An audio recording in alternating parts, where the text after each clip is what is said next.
Hello and welcome to Sports Talk, the Generation Gap, episode 15.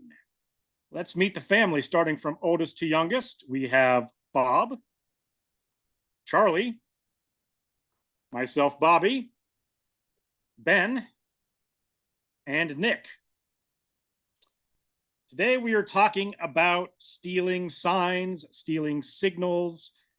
Pretty big story recently out of the University of Michigan. They had a supposed low-level staffer who was caught.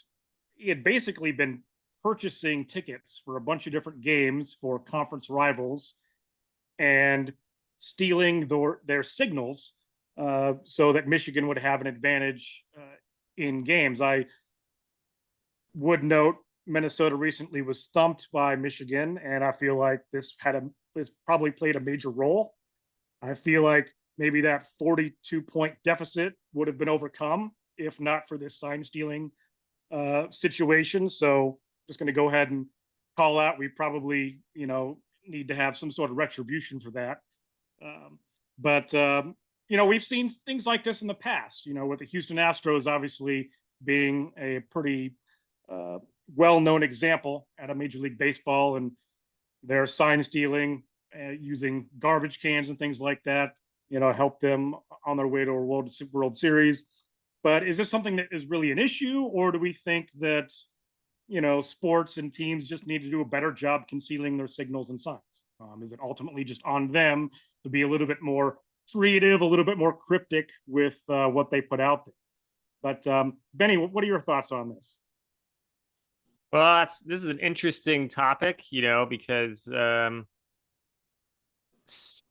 it depends. I feel like I guess it depends on how much you're doing to go out of your way to try to steal someone's signs. I mean, or signals.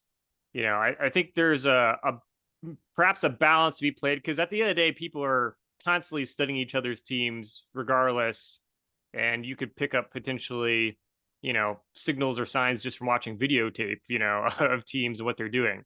You're gonna get some insight if you're watching tape all the time of a team. You're probably picking up what plays they run a lot in football, so that's never considered cheating.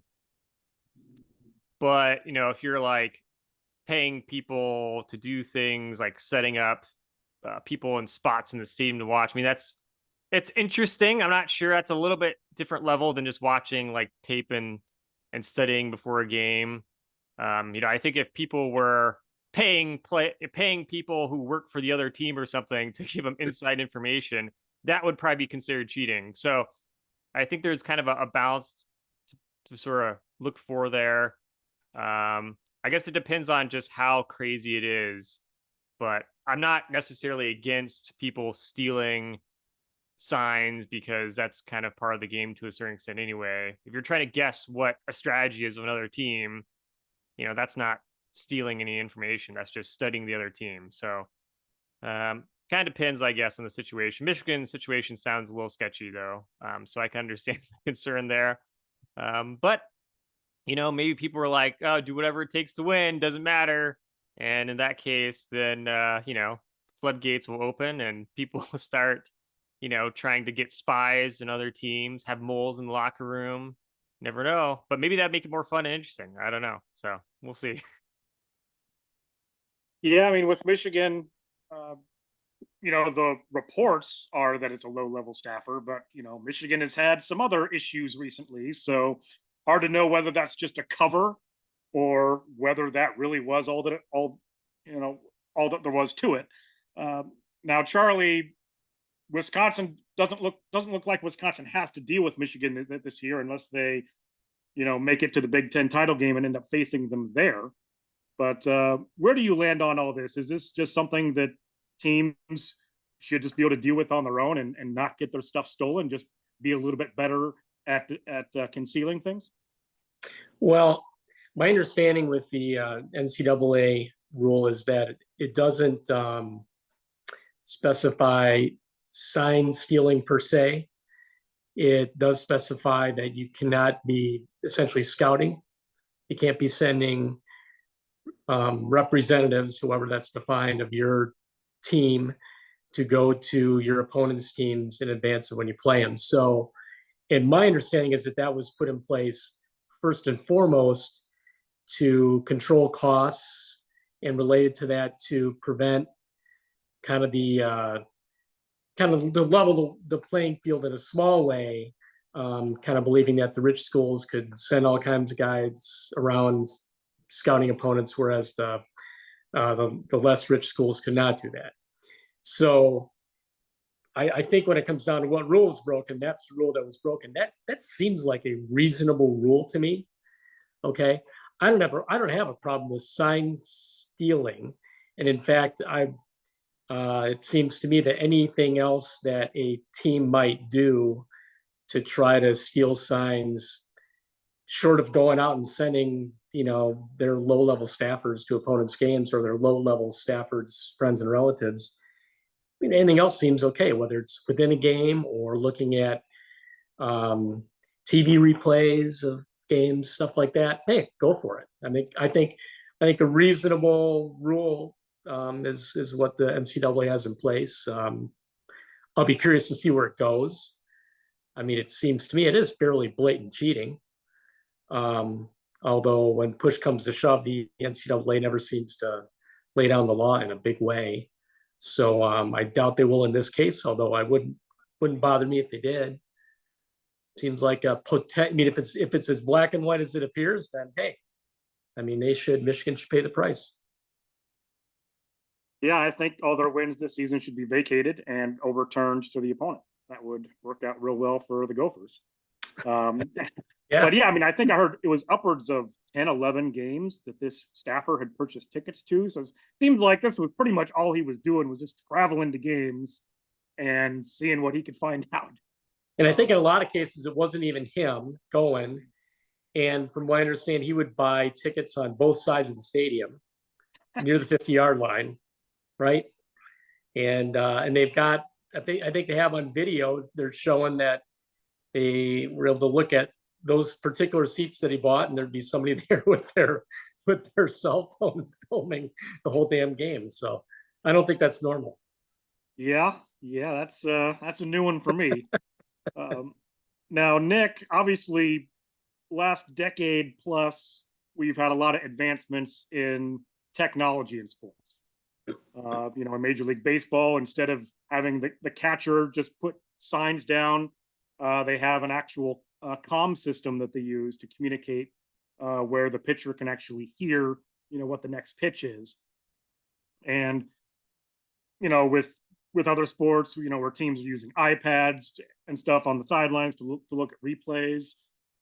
Do you think there's more potential for things like this to happen? Like maybe in real time, a team getting their iPad hacked and all their plays are all of a sudden visible to the other team or something like that? Like where else do you think you could see this going? Yeah, I mean, it does seem like if we wanted to prevent sign stealing, we just, enable both teams everywhere with, quality headsets, or some do. Maybe they've got something on their wrist, they can see the play, or they're able to kind of signal to the rest of their guys what they're going to audible to. Yeah, it seems like if, teams are going to steal signs, and that's hard to prevent, and it's a real advantage, then maybe we should just move to different, allow teams to make that same communication in different ways. I'm confused, or not confused, but just curious to what extent this was actually useful. It could be really useful if Michigan's seen a bit of a resurgence the last couple of years, timing coinciding with these I guess enhanced scouting tactics. I'm curious if it really has made a difference, or if you're able to get the same information just by regular game tape that teams are getting. Another kind of interesting thing that came out, kind of funny, the Penn State Ohio State game. This guy had also bought tickets on opposing sides of the field, and I guess there were rumblings about this right before the game, and apparently those two seats were unused. So it looks like they might have heard this coming out and pulled their guys. But yeah, I think I'm just really curious about how big an advantage this is. I think people, I'm sure, within the NCAA and in college football have a hunch as to how important this is. Yeah, it'll be interesting to see what the NCAA does. I don't know if Michigan's resurgence as a brand will have any impact on that, but yeah, I don't know. It's interesting. Yeah, and I'm not sure if it's come out yet. I wonder how long this has been going on. Like if it's something that was really just this season or this season and last season, or whether it's been going on for 5+ years and they now just got caught. But yeah, and that is a valid question. How much did it actually help? I would say the powerhouse Gopher offense was held to 10 points by Michigan, so it seems like it may have had some impact. But yeah, it'll be interesting to see how the rest of their season goes and next season, and if they kind of keep up this impressive run that they've been on. Now, Dad, throughout sports history, especially with baseball, having signs has been a major part, and it's something that with football, you had things like audibles at the line and things like that, but baseball is probably where it's been most prevalent and most observable by fans, is just seeing the signs in real time, and other teams try and take them. And the concept of stealing signs is probably as old as baseball itself for the most part. But where do you land on this? Do you think this is really an issue, or is it just something that teams just need to get better at? I would frame it this way. I think there needs to be an understanding up front as to the rules you're going to play by. My gut feeling is that sign stealing is likely to happen to some extent, no matter what your rules are. And there's also a part of me that says, well, what the hell, let people do it. I guess part of my thinking there stems from my background as someone who dabbles extensively in military history. In military affairs, there's something known as operational security, and that's all about protecting information about your side. And it can encompass everything. And if you're not good at it, well, that's your fault. Another way of thinking about this, and this goes back to what you were talking about with Nick in particular, how much help does one get from stealing signals? Well, that's obviously situational.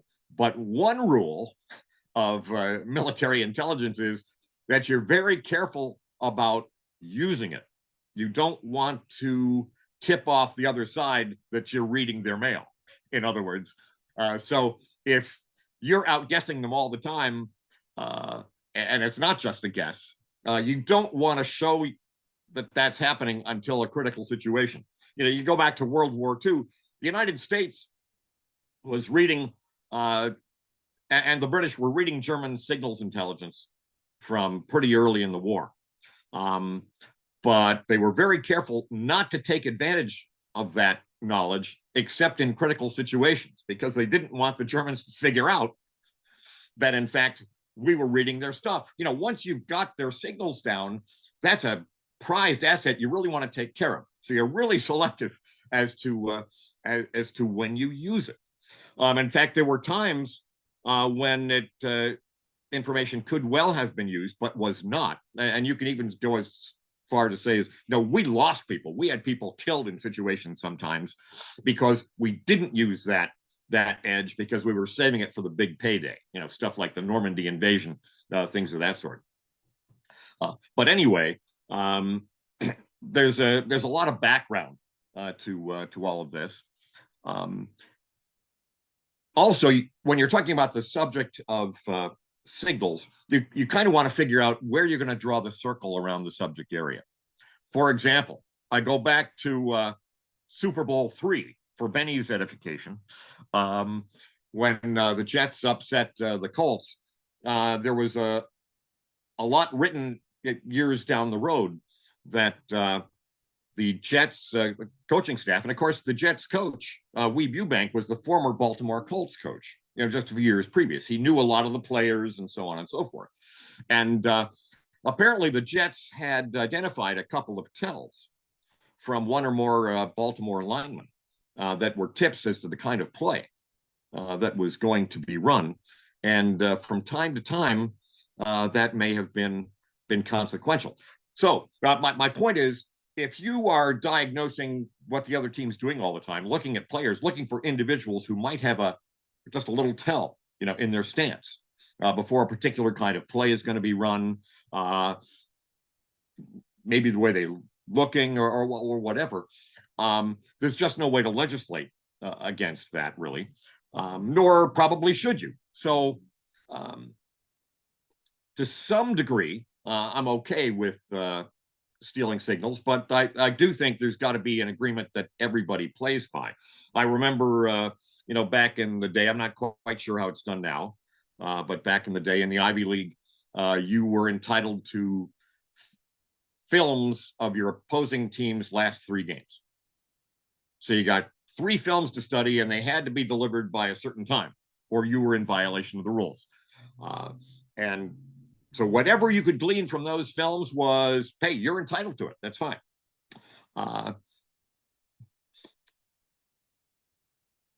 Today, of course, with the phones and all kinds of other ways to watch games, it's gotten more complex. But again, if you've got a rule that's patently unenforceable, my thinking is you should fall back on the concept of operational security and make everybody responsible for protecting their own information, unless there's something blatant.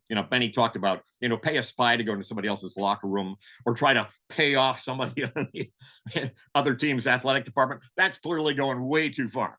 There's got to be some limits to where you take this.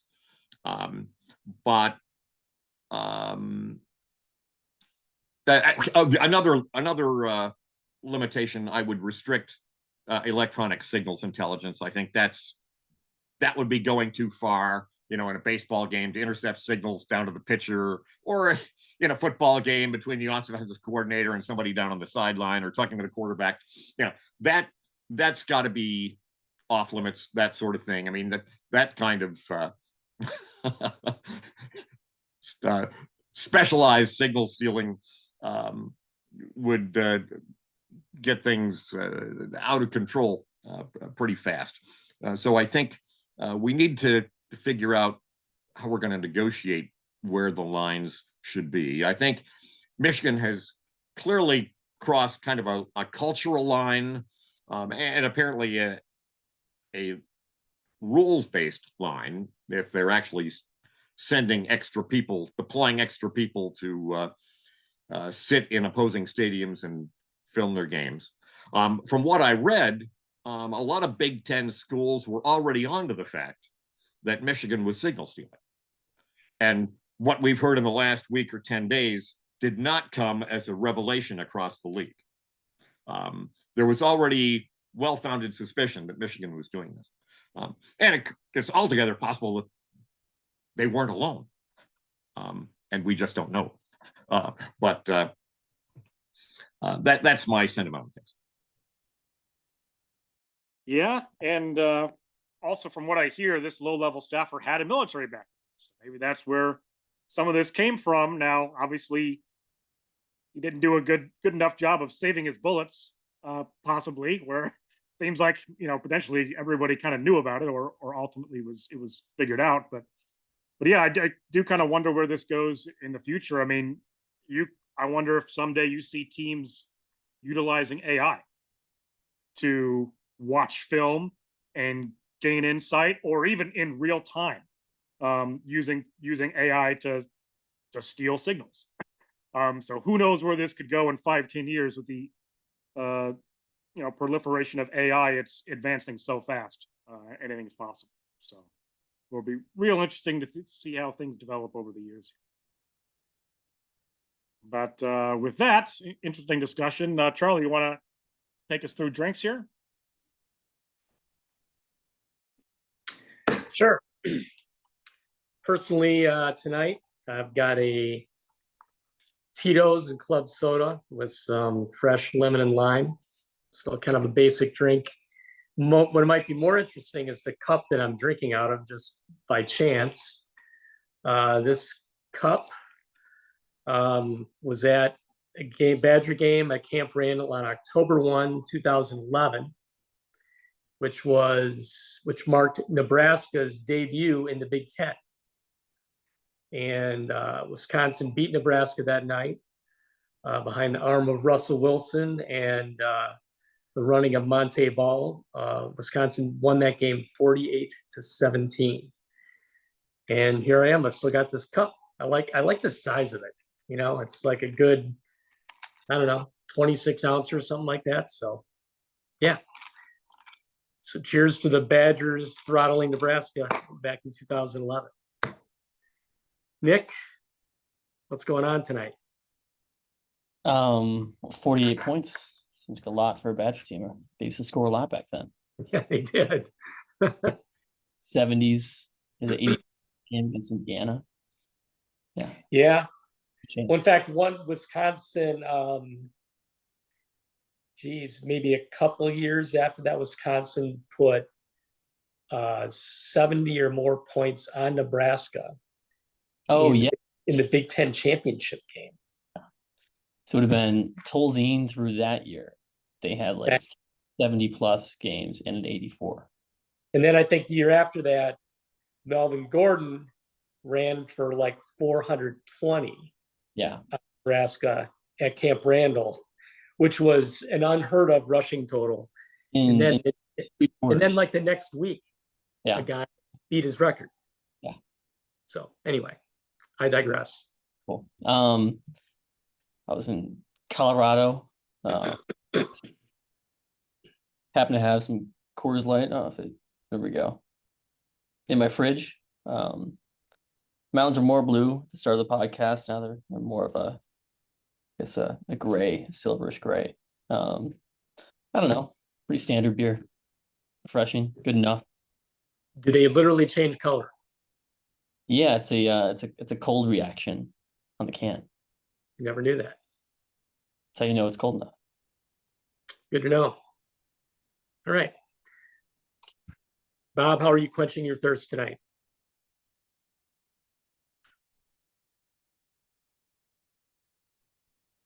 Well, I have a bottle of O'Fallon Vanilla Pumpkin Beer from Maryland Heights, Missouri, from the O'Fallon Brewery. I'm regrettably not quenching my thirst with it yet. It turns out it doesn't have a twist cap. And I don't have a bottle opener at hand in my little mini office. But I have already had a couple of bottles. It's a pretty distinctive taste, a little overpowering at first, with vanilla and pumpkin flavor added. But by the end of the last bottle, I was starting to get the hang of it. It's all about how you process the flavor, and it's okay. How did you open the other ones? With a bottle opener. Yeah. I'm not within reach of one while I'm sitting at my computer in my mini office upstairs. So I bet your sons are clever enough. They probably know some other ways you could open that bottle with the things you have in hand. I could probably fumble around and find something, but then I wouldn't be facing the screen and participating fully in our conversation. I do, of course, have my chaser, a bottle of water from Hy-Vee. So good to go. Well, I personally wouldn't mind seeing you try to open that thing. Does anybody else have a different opinion? I'm open to suggestions. $10. I'll give you $10 if you can have that thing open within a minute without using a bottle opener. Within a minute? You got a minute. Yeah. Well, I'll have to leave my seat and it's okay. Maybe fumble around so I could run downstairs and get to a bottle opener, but that would be cheating. That would be like signals. What? Can't use the bottle. No, of course not. Of course not. That would be cheating. I was just agreeing. You can accept coaching from your family. Oh, okay. Any bright ideas, children? Speak up. Yeah, best I got is put it on the window ledge and slam it down, but you're likely to spill some. If you have any military collectibles in there, maybe you have a bayonet you can open it with or something in your room. a good thought. Okay, you have 30 seconds left. I got it. What did you use? Foaming Wait, away. what happened? Wait, we didn't see it happen though. What do you mean you didn't see it Give happen? us, can you give us a replay? What was the tool you used? You won't believe this. I've got this thing I've never used. I thought it would never be useful.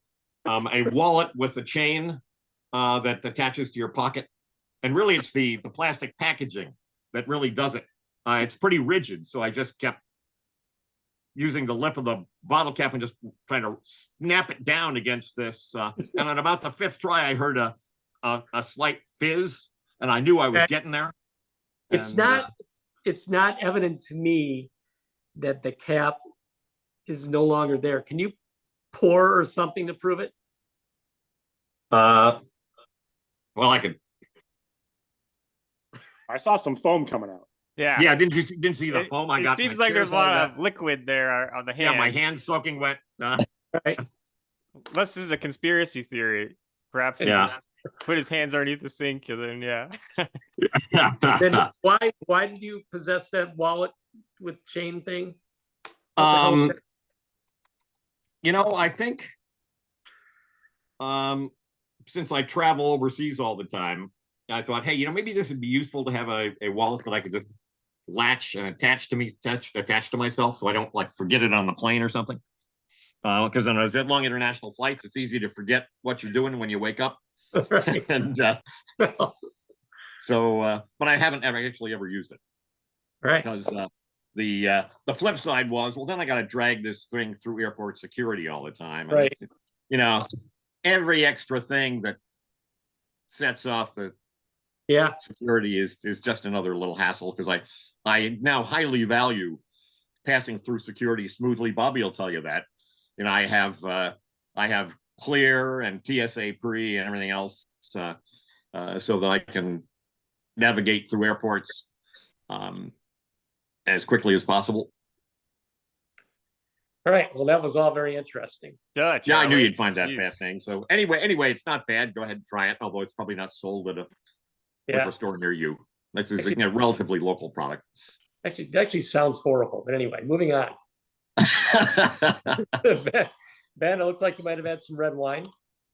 Oh, well, it's gonna be hard to top that It is. eventful situation there. Just out of curiosity, though, Dad, do you have any napkins in your pocket by any chance? Yeah, a little bit. Yeah. Okay, Good, 'cause I just need so 'em. you know, I need classic 'em. Bob moment right there. Okay, so anyway, back to me, what people come for. Obviously, hello to my fans once again. We are back.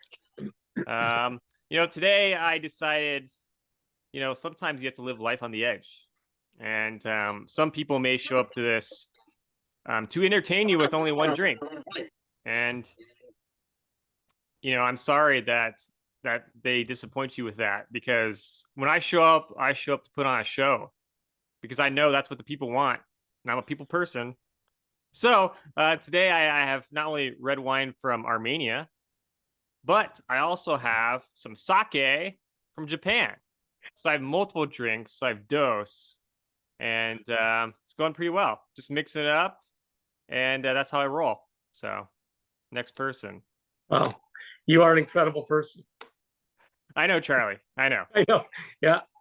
It's obvious why you have so many followers. Duh. Man. Gee, I feel, Bobby, I feel bad for you to have to follow this eventfulness, but anyway, share with us what you've got. Hard to top any of that. It's a real interesting combo there, Benny. And I am extremely impressed. My dad managed to get that bottle open. I would have bet at least triple that number that it would not happen in a minute. So real impressed with the resourcefulness there. But I have another Oktoberfest today. This is another Fields and Ivy brewery from Kansas. It's Oktoberfest Marzen, a really good, I think it's definitely better than the Boulevard one of the better Oktoberfests I've had. So now that we're in late October, got to get as many of these in as possible. and yeah, real smooth going down. It reminds me of like a Coors Banquet beer, as far as just how it tastes. And yeah, I'm definitely a fan.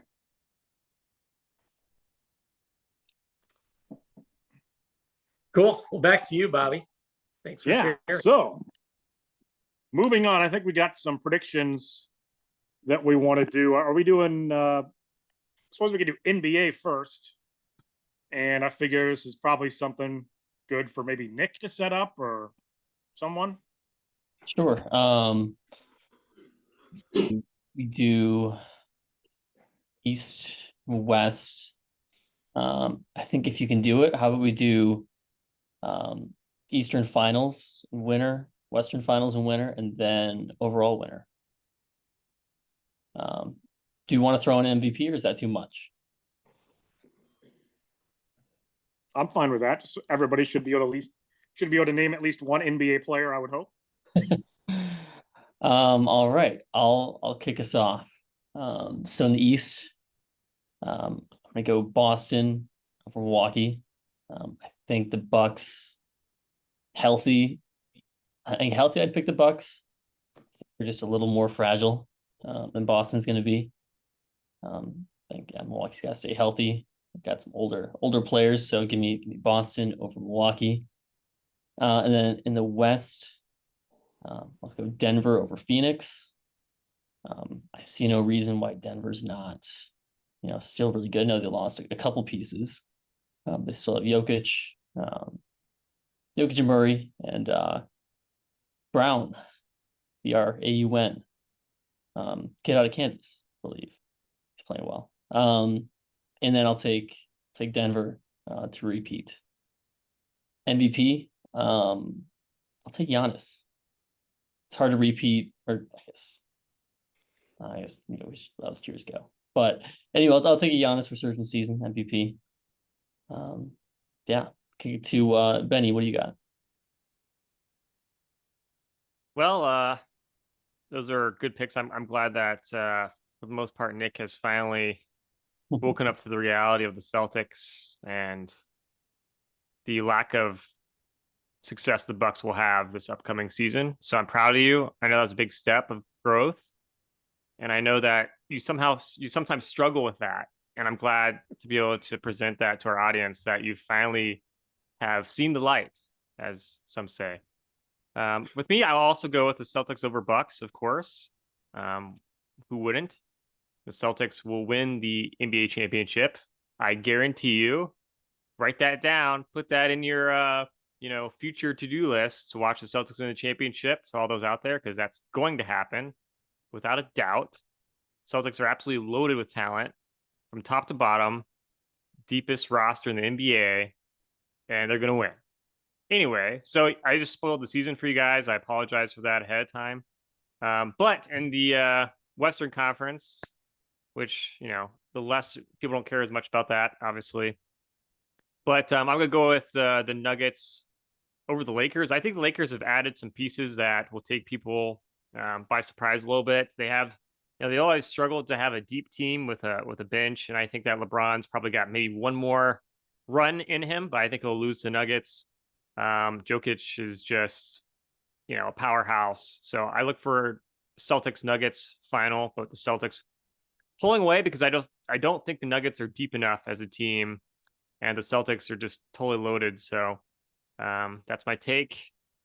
Looking forward to it happening soon.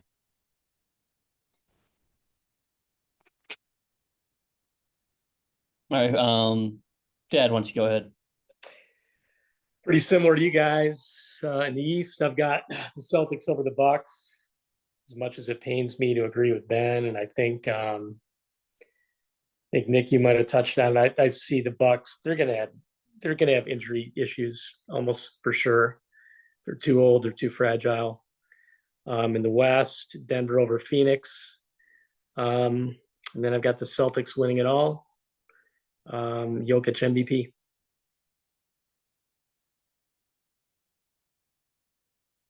Also, Benny, you want to throw your MVP in there? Assuming Jason Tatum. Yeah. Bobby, what you got? So yeah, in the East, I have the Bucks over the Celtics.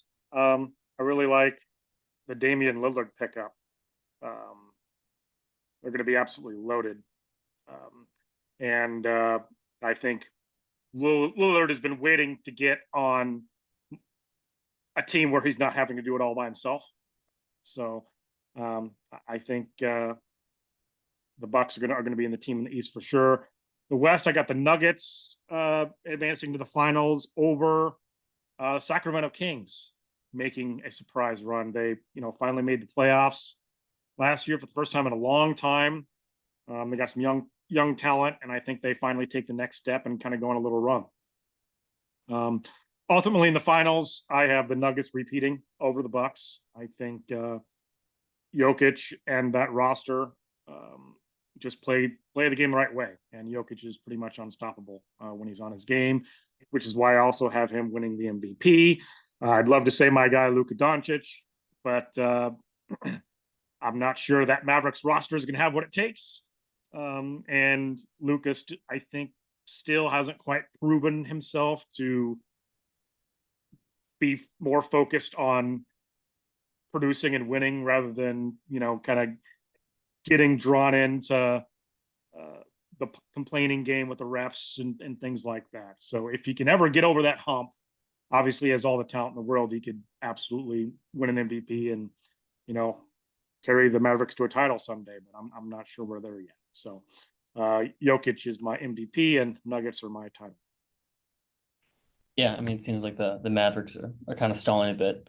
I guess one thing to throw out there in terms of the Bucks, if healthy, if it comes down to them and the Celtics are down Robert Williams and Grant Williams. They're two main Giannis stoppers. So a healthy Bucks would be a challenging matchup for the Celtics. Bob, what you got?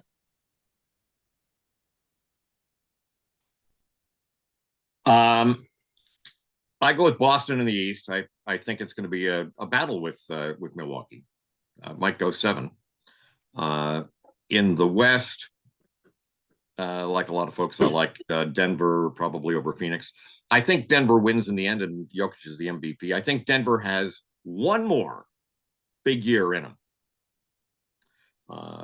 and this is going to be it. That the chemistry on the team is great, and Jokic obviously is at the center of everything, and it is a really well-oiled machine. Just very, very good basketball team, and that's how I see it coming out. And it's hard to stop a guy who gets triple doubles, triple triples, like every game out in the playoffs. That shows you things are humming. Yeah, and it seems like they are a team that could be built for a long run here, but there's also the I guess the factor of Jokic's interest level even. After a lot of these games, he seems like he's ready to just go home, move on with things. I think Denver this year's a good pick. Interesting point. He doesn't seem to live, eat, and breathe basketball, except when he's on the court. No, he does not. Still an incredible player, all the less. All right, what do we got next? Very good. So are we doing MLS picks for the playoffs? Sure. If we're gonna Benny, be, I suppose you can set that one up. if we're gonna be a well-rounded sports talk show, got to get the MLS picks going. So, I guess we'll just do who's gonna win the MLS Cup, Championship, and Major League Soccer. I'm just gonna go out and put my pick out there. I'm picking Cincinnati. Cincinnati has been probably the best team, I think, in the league for most of the season. And they have arguably the best player as well. So yeah, I'll go with Cincinnati. I don't know if anyone else has a different pick. Messi is not in the playoffs. So that did not work out at the end since he got hurt. And but there's some other pretty good teams. I think Nashville is another contender that people might look out for. They've had some interesting pickups during the transfer window, adding a guy who's a Nottingham Forest striker who's pretty good. Yeah, so Let's see who we're going to go with. Bobby, who would you say is going to win the MLS Cup? Yeah, I mean, I'd love to say Sporting Kansas City. I don't think it's going to happen. We barely made the playoffs. We're going to be in the play-in game in the West and we made it with a losing record. You got 18 teams to get to make the playoffs in the MLS. So we get to play one of the play-in games. If we win that, we'd be playing the top-ranked St. Louis in the first round. Yeah, I have Cincinnati winning it all as well. They were far and away the best team throughout the season. There's no Messi magic to mess up that run. So yeah, I've got Cincinnati also.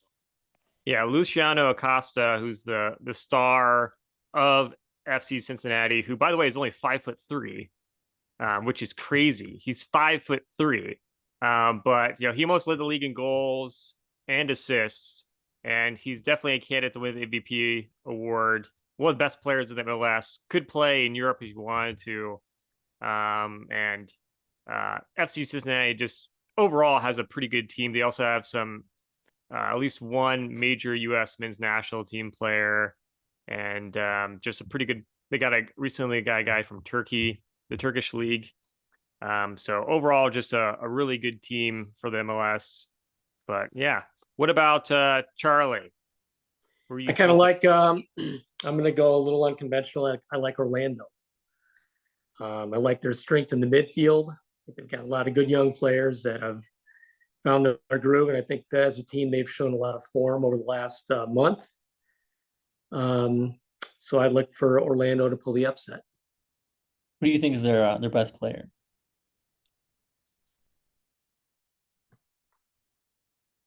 Second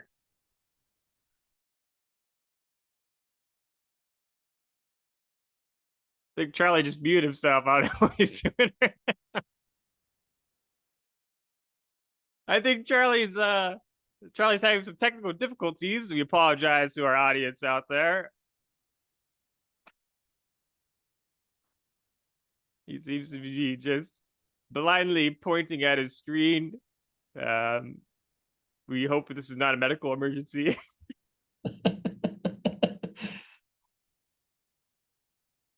By the way, this episode is sponsored by Life Alert. If you have fallen and need help, please get Life Alert.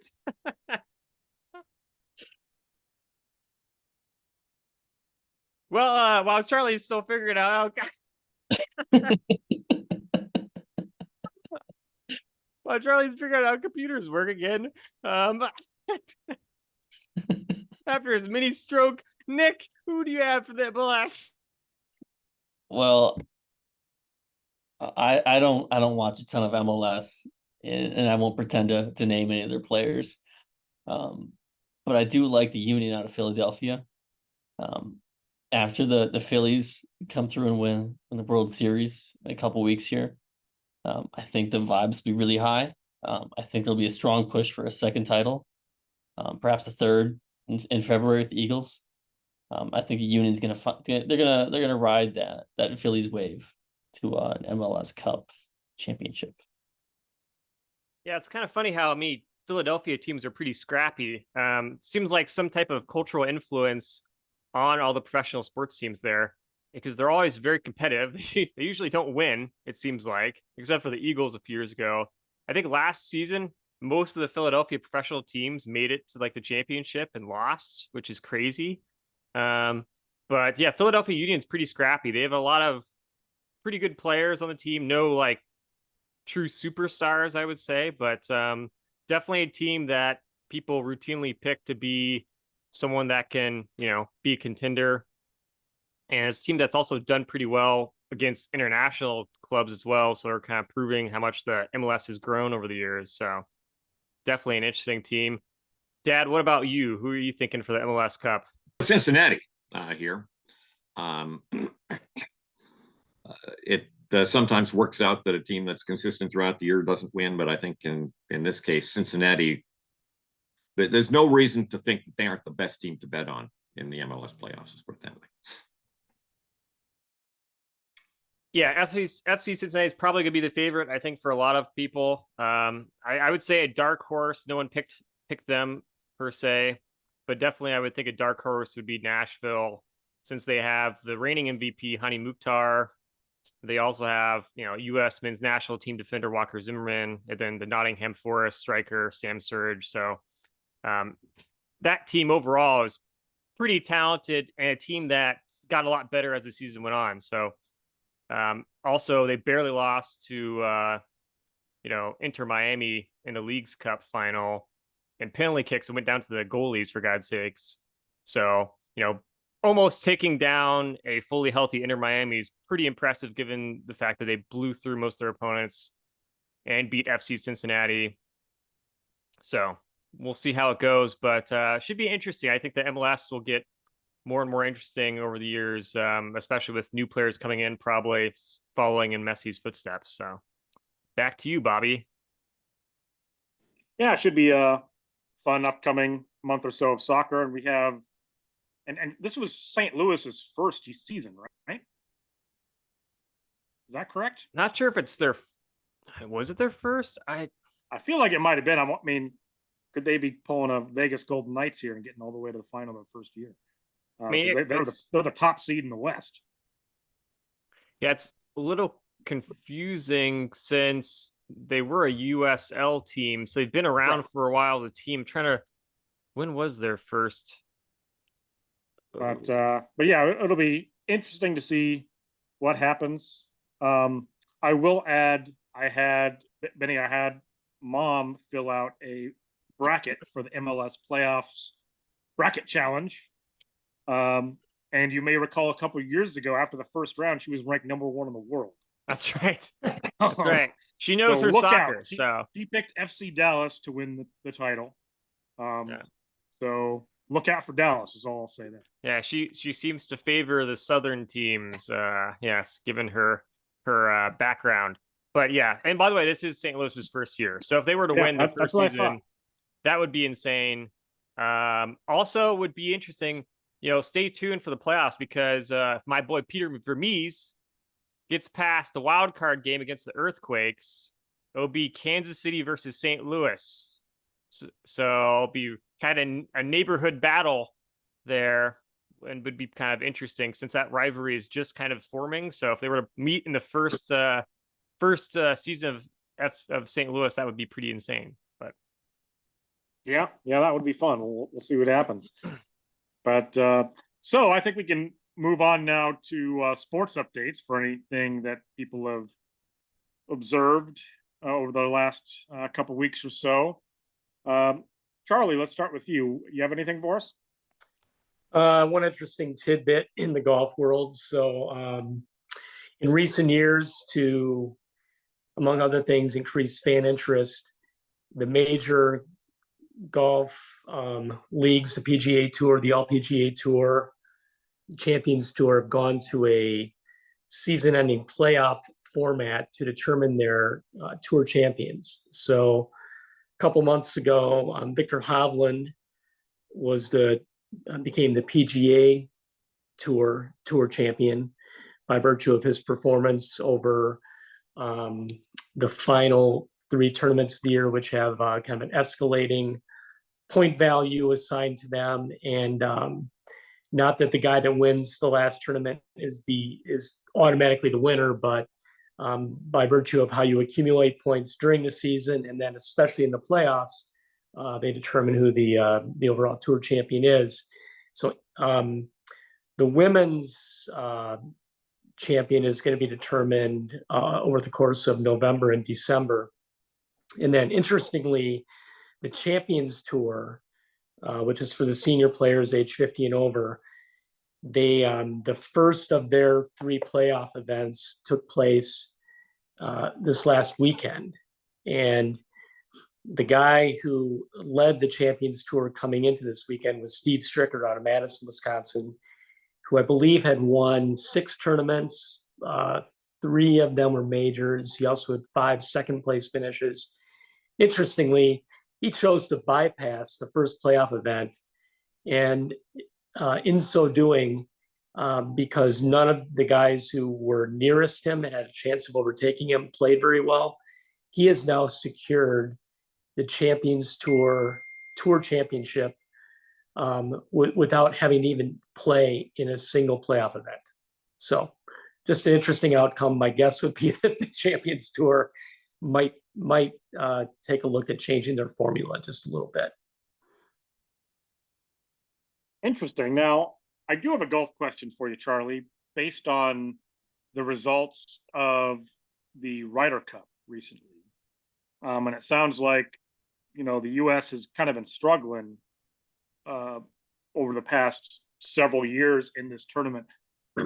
I wonder if we're at a place now where there's enough talent worldwide where we can actually have an actual World Cup of golf rather than just a Ryder Cup US versus Europe. Do you think there'd be enough individual countries that could compete that would make it interesting? Because for me, Ryder Cup is kind of interesting, but I would be a lot more interested myself if it was country versus country rather than US versus Europe. I don't. Well, a couple things. First of all, the Olympics does have a team aspect that does that. Right. To be honest with you, I don't recall who won that last time. And I think they only had like maybe 3 players per team. I don't think that there's enough depth of the countries right now that would make it as appealing as the Ryder Cup is. Or there's also the President's Cup. So the President's Cup is the United States against the rest of the world except for Europe. Okay. The United States has dominated that particular event, whereas the Ryder Cup has been probably over the last couple of decades like a 60-40 in favor of the Europeans. So anyway, to answer your question, I don't know if we're ready for a true World Cup yet. Yeah, just interesting thought that maybe someday that could happen. I don't know, Olympic golf, is it just basically one tournament and whichever team has or whichever country has the highest finishers or something? I don't know, maybe you could do some sort of cross country style point system. But yeah, just a thought based off of our seemingly disappointing recent history. So right. Yep. But Nick, how about you? What do you have? Some exciting news for Bucks fans. Last hour, Giannis signed a 3-year extension. Seems like this perhaps is contingent on adding Damian Lillard or a player of his caliber. Last time Giannis signed a 3-year extension was, I guess, preceding the 2021 NBA season. He signed Jrue Holiday and won the NBA title. So seems like Giannis got what he wanted. He's going to stick around for the foreseeable future, and hopefully the Bucks, cash in another title as a result. Very good. Yeah, interesting moves in the off season, and some big ones recently. Benny, how about you? Well, shifting gears back to the MLS for a second, rumor has it that Messi is likely to win the Ballon d'Or award for the best soccer player in the world. Why this is a big deal is because no one who's ever played in the MLS has ever won that while being in the MLS. So this would be a major milestone to have the current Ballon d'Or winner in the MLS. It looks like he's going to take it over Haaland, who's the major star out of the English Premier League, playing for Manchester City. And a lot of it's due to the fact that just Messi won the World Cup with Argentina. And obviously that's an event every 4 years. So the biggest soccer event in the world. So pretty big deal for soccer fans, and likely to have big domino effects for, future players coming to Europe, because if you can be the current, winner of basically the MVP award for all of soccer and be currently playing in the MLS, that's a good sign that other players can play in the MLS no matter what stage of their career they're in. So pretty cool thing going forward, and we'll see what happens from there. Yeah, it is nice to see if that were to happen. Dad, how about you? Quick follow-up on Benny's point. I read an article the other day. There are some folks in Europe who think it would be a travesty if Messi won, because he's chalking up goals in the MLS. So there may be a little bit of debate yet to follow about all that. But I think Messi has amassed some pretty formidable credentials this year. This past weekend, I was at the Dartmouth homecoming football game, which turned out to be the first. Well, it was the first homecoming game of the post-Buddy Tevens era, sadly, since, again, Tevens died a few weeks ago. This was also the official debut of Sam McCorkle as Dartmouth's new head coach. He had played at Florida, and like a lot of folks, had an interesting career working up the coaching ranks.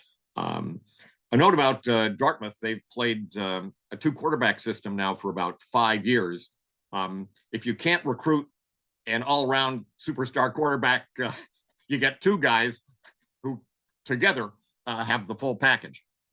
One of the guys who's part of Dartmouth's tandem this year is a guy named Nick Howard from Green Bay, who was strongly recruited by Wisconsin, but not as a quarterback. And that was the rub. He wanted to play quarterback. Wisconsin wanted him as a linebacker. So instead, he goes to Dartmouth and becomes the league's best running quarterback. He's a load at about 6'3", 230, good speed. He was Dartmouth's MVP in 2021.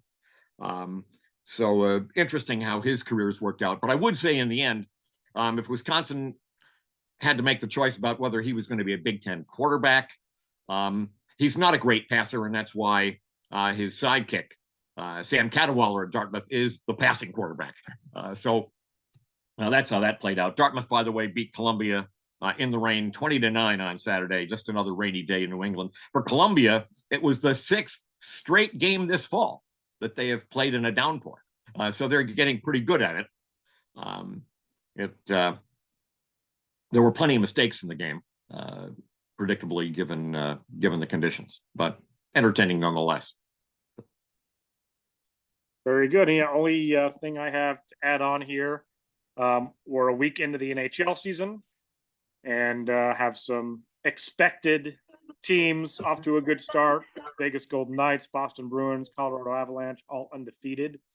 One exciting note, certainly for me, Detroit Red Wings are off to a 5-1 start, tied for first place in their division, and their new pickup, Alex DeBrincat, is on a tear to start the season. He's leading the NHL in points and goals. Dylan Larkin is tied for the lead in points. So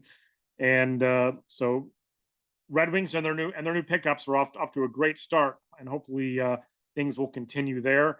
Edmonton Oilers struggling so far. They have a losing record, and their superstar Connor McDavid recently suffered an injury. He's going to miss a couple weeks.